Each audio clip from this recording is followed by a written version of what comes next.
السلام علیکم، آپ دیکھ رہے ہیں کرا سچ. میرا نام مبشر لقمان ہے. میری پرسوں بھی اسحاق ڈار صاحب سے بات ہو رہی تھی اور میں آپ کو باٹم لائن بتا دیتا ہوں کہ مجھے نظر آ رہا ہے کہ پاکستان کی معیشت کو ایک ٹیکہ ضرور لگا لیکن یہ اسمبلی نہیں ہے اور یہ اسے باہر نہیں آئی. اور ابھی بھی ساری جو ہے نا ہم اس طرح کی باتیں سن رہے ہیں انشاءاللہ ماشاءاللہ اگر مگر چونکہ چنانچہ. فیکٹ آف دا میٹر اس کے out of the box solutions نہیں دیے جا رہے اس ملک میں کیونکہ کوئی جو ہے ان پاپولر ڈیسیجنز نہیں لینا چاہتا.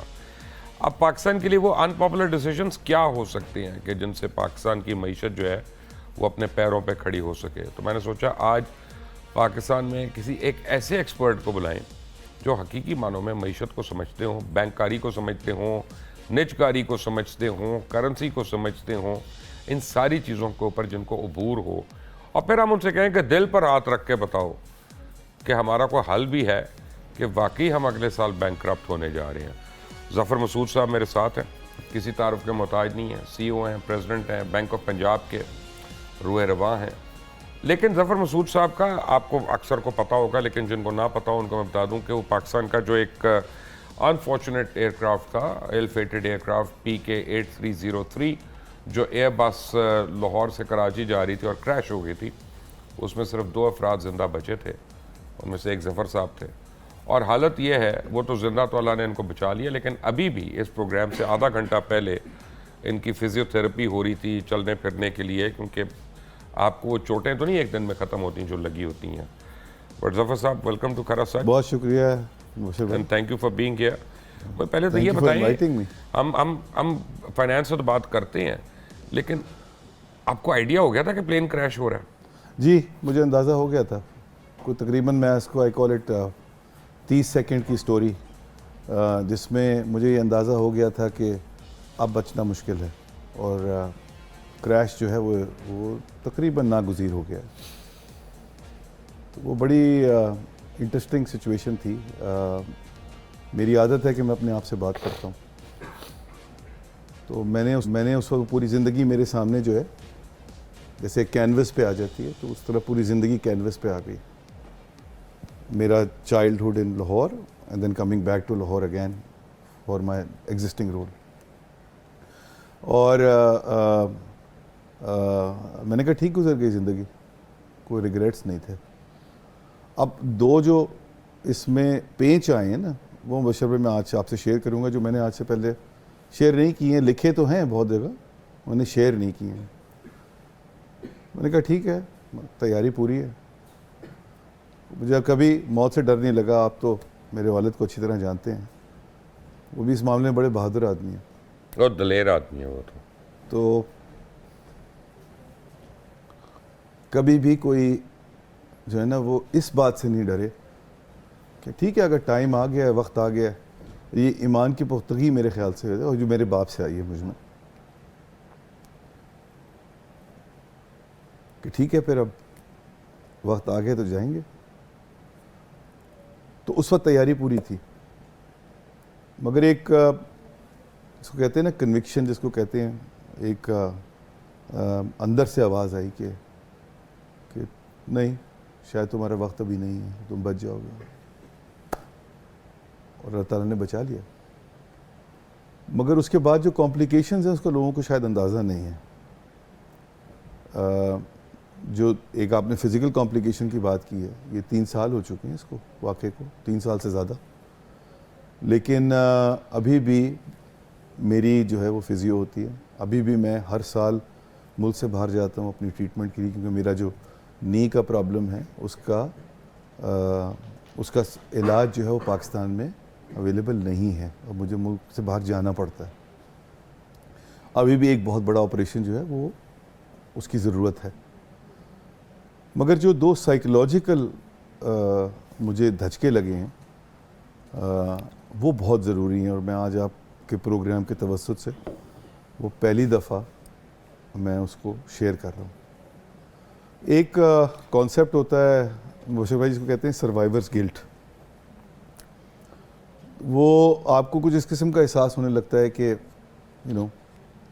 آپ کو پریولیجڈ ہیں اور اللہ تعالیٰ نے آپ کو جو بچایا ہے. مجھے اس بات پہ بائی دا وے کسی قسم کی کوئی ابہام نہیں ہے کہ مجھے جو ہے وہ اللہ تعالیٰ نے لٹرلی اس سے اٹھایا میری سیٹ سے اور مجھے بچایا ہے. باہر پھینک دیا. باہر بچا لیا. کیوں بچایا میرے پاس کا کوئی جواب نہیں ہے.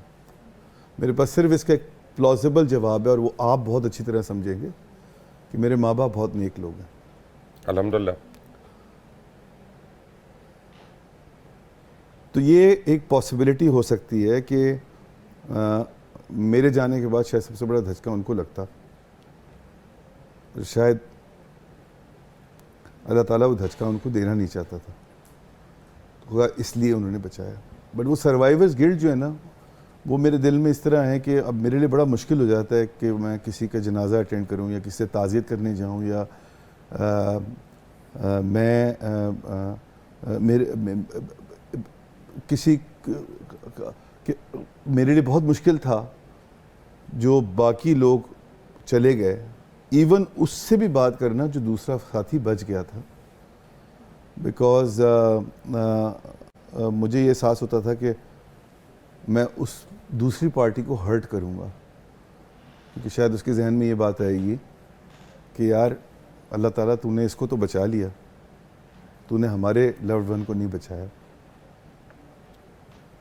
تو I am struggling with that. ابھی بھی بڑا مشکل ہے. بہت کم جگہ پہ کوشش کرتا ہوں کہ کس سے تعزیت کرنی پڑے یا جانا پڑے. میں یہ سمجھتا ہوں کہ غالباً میں ان کو زیادہ تکلیف دوں گا دین تقویت. دوسری جو چیز ہے وہ یہ ہے کہ وہ بڑی and it's very unique to my own personality. وہ یہ ہے کہ کیونکہ میں جا رہا تھا اور مجھے کوئی ریگریٹ نہیں تھا, تو جانا تو ہر انسان کو ہے, آج نہیں تو کل, کل نہیں تو پرسوں, پرسوں نہیں تو ترسوں, بچت نہیں ہے کوئی بھی. تو اس وقت اگر ریگریٹ ہوا نا مبشر بھائی, تو بڑی گڑبڑ ہو جائے گی. مارا گیا اسی وقت لے جاتا یا اللہ تو اب میں جا رہا ہوں تو مجھے ریگریٹ ہے, تو میں ہر قدم جو اٹھانے کی کوشش کرتا ہوں, انسان ہوں, غلطیاں ہوتی ہیں اور ہوتی رہیں گی, شاید اور بھی ہوں گی, کہ یہ کوئی ایسی غلطی مجھ سے نہ ہو کہ اس وقت میں یہ سوچوں کہ اللہ تو نے بچا کے جو ہے نا ذرا تھوڑی یہ ایک ریگریٹ مجھ سے رہ گیا, مجھے یہ نہیں کرنا چاہیے تھا. تو زندگی تھوڑی سی اس معاملے میں مشکل ہو گئی. ایک آپ کو میں بات بتاؤں, میں ایک آپ کو کپتان کا بھی نام بتا رہا ہوں, پی آئی اے کے کیپٹن کا, کیپٹن سیماب ہے. میں اس لیے نام لے رہا ہوں تاکہ جب کسی کو اگر یہ سٹوری ویریفائی کرنی ہو نا تو وہ کر سکتا ہے. اور اس کو, اور ارشد ملک جو ہیں, جو فارمر پی آئی اے کے سی او, آپ کا پتہ ہے, جو آپ کے ٹائم پہ بھی تھے. جی جی جی. 1 سال پہلے ویدر بہت خراب تھا, یہی دن تھے, پی آئی اے کی ایئر بس تھی اور فلائٹ جا رہی تھی, اور میں آپ کی والی سیٹ پہ بیٹھا ہوا تھا, 1 سی پہ, 1 چارلی, اور ڈسینڈ ہوا ہے پلین, اور رن وے سے تقریباً کوئی 100 فٹ اوپر تھا یا 150 فٹ اوپر تھا. ٹھیک. لینڈنگ گیئر کھل گیا, میں پائلٹ ہوں, مجھے پتہ ہے کہ کیا ہو رہا ہے کیا نہیں ہو رہا, اور پلین نے ٹیک آف کیا واپس وہاں سے. او ریئلی؟ جہاز نے چیخیں ماری ساروں نے, اور 1 سیکنڈ کو آپ کا پورا حادثہ جو تھا وہ ہماری نظروں کے سامنے سے کھل گیا, اور میں نے اس پہ ویلاگ بھی کیا. تو بعد میں یہ میری جب کیپٹن سیماب سے بات ہو رہی تھی, اور پھر فائنلی نواب شاہ میں ہم لوگ لینڈ کیے, کہ بیڈ ویدر کی وجہ سے ویزیبلٹی 0 تھی and he could not land over there. تو وہ, لیکن وہ جو آپ کا ایکسپیرینس ہے نا, وہ ہم لوگوں کو 1 سیکنڈ میں اپنے آگے نظر آ گیا تھا. تو بہرحال اللہ تعالیٰ جو ہے وہ مثالیں بنا لیتا ہے. جی بالکل.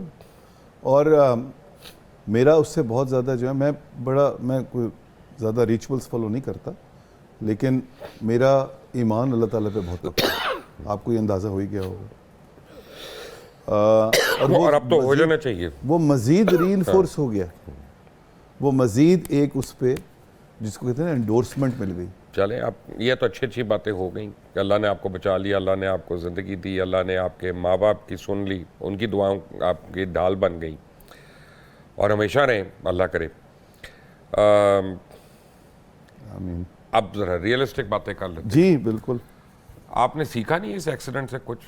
آپ لوگوں کو سمجھ نہیں آئی؟ آپ لوگ ابھی بھی بینک والے ہو کے حکومت کو قرضے دے دیتے ہیں, لوگوں کے لیے آپ کا پیسہ نہیں رہتا, لوگوں کو آپ لوٹ رہے ہیں, 24% انٹرسٹ دے رہے ہیں, ہمیں پڑتا ہے 28% پہ. کاروبار کیسے کوئی کرے, کام کیسے کرے کوئی؟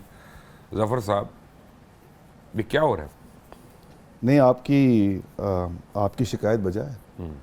اس سے کسی صورت بھی ڈیفینڈ کرنا مشکل ہوگا. لیکن ایک بات اس میں میں ضرور ہائی لائٹ کرنا چاہوں گا کہ جو role banking industry overall play کر رہی ہے اس کو بھی ہمیں اپریشیٹ کرنا پڑے گا. تو اس وقت جو سب سے بڑا پرابلم گورنمنٹ کے لیے ہے اس کا ایک ہی سورس ہے فنڈنگ کی، وہ بینکنگ انڈسٹری ہے. تو بینکنگ انڈسٹری وہاں پر کم از کم یہ رول پلے کر رہی ہے کہ نہ صرف وہ گورنمنٹ کو سپورٹ کر رہی ہے جو نیڈ آف دی آر ہے، ڈائریکٹلی انڈائریکٹلی اس کا بینیفٹ جو ہے وہ عام عوام کے پاس جا ہی رہا ہے، بٹ ٹیکس کی کنٹریبیوشن میں جو اس وقت بینکوں کا کنٹریبیوشن ہے وہ ہائیسٹ ہے ان دا انڈسٹریز اکراس اینڈ پورے ریجن میں. تو میں آپ کو ایسے بینکس کا بھی بتا دیتا ہوں کہ جنہوں نے اپنے فگرز فج کیے ہوئے ہیں، 15 بلین کے ان کے اندر کھڈے کھدے ہوئے ہیں، وہ بھی تو بینک ہے نا اس ملک میں. کھا گئے اتنے بلینز، ان کی نشاندہی نہیں آپ کر رہے. آپ اپنا ٹیکس کی بات کر رہے ہیں. اگر کھانا بند کر دیں تو ٹیکس ہمیں دینے کی ضرورت ہی نہیں پڑے گی. دیکھیں مبشر بھائی، اچھے اور برے تو پلیئر ہر جگہ پہ ہوتے ہیں.